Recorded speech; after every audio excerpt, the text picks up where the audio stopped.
తెలంగాణ రాష్ట్రంలో ఆర్యవైశ్యులు ఎందరో ఆర్థికంగా ఎదగవలసిన వారు ఉన్నారని, ఆ విషయాన్ని దృష్టిలో ఉంచుకొని ఎన్నికల సమయాన ఇచ్చిన వాగ్దానం నిలబెట్టుకున్న తెలంగాణ ప్రదేశ్ కాంగ్రెస్ అధ్యక్షుడు రేవంత్ రెడ్డి ముఖ్యమంత్రిగా ప్రమాణ స్వీకారోత్సవం పూర్తి కాగానే ఆర్యవైశ్యులకు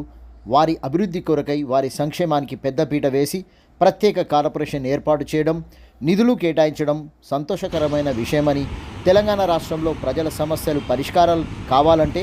కాంగ్రెస్ పార్టీని ప్రజలు గెలిపించుకోవాలన్న తెలంగాణ ఆర్యవైశ్య మహాసభ అధ్యక్షులు అమరవాది లక్ష్మీనారాయణ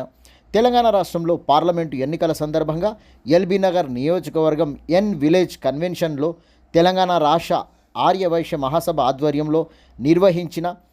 ఆర్యవైశ్య ఆత్మీయ సమ్మేళన కార్యక్రమం అమరవాది లక్ష్మీనారాయణ అధ్యక్షతన జరిగింది. ఈ కార్యక్రమంలో రాష్ట్ర కాంగ్రెస్ నాయకులు మధు యాష్కి గౌడ్, ఎమ్మెల్సీ పట్నం మహేందర్ రెడ్డి, మల్కాజ్గిరి పార్లమెంటు అభ్యర్థి పట్నం సునీత మహేందర్ రెడ్డి, మల్రెడ్డి రామరెడ్డి కార్పొరేషన్ చైర్మన్, నల్ల రఘుమారెడ్డి కర్మన్గఢ్ దేవస్థాన చైర్మన్, మిద్దెల జితేందర్, రామ్ మోహన్ గౌడ్, సామ రమణారెడ్డి, అల్లంపల్లి శ్రీనివాసులు, తాడేపల్లి వెంకటేశం,